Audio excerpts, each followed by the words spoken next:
What I was going to ask you, that what are perhaps some of these structures doing, whether it's corporate, healthcare, you would know best, being from the healthcare space. I know you've also made some investments in startups like Luma Fertility, which looks into this.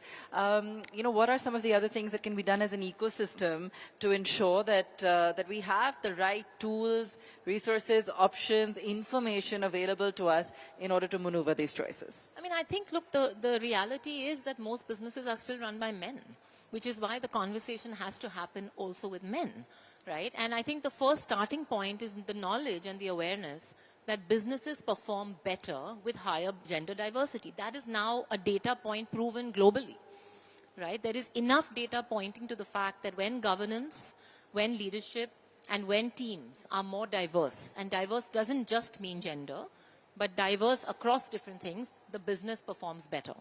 The minute this registers in our brains, we'll automatically start looking for a more diverse workforce. And we're all smart CEOs sitting here. We know how to do that. But the problem is that we haven't registered that data yet, that it leads to better performance.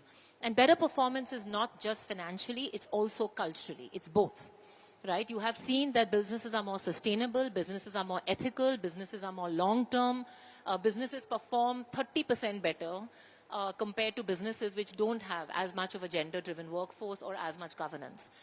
Once we accept that, there are 50 things we can do to actually make the gender diversity better.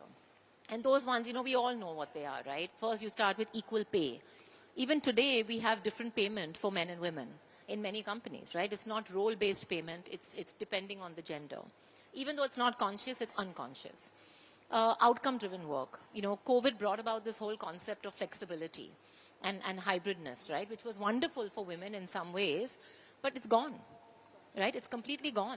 Now all CEOs are saying, no, I want everybody in the workforce.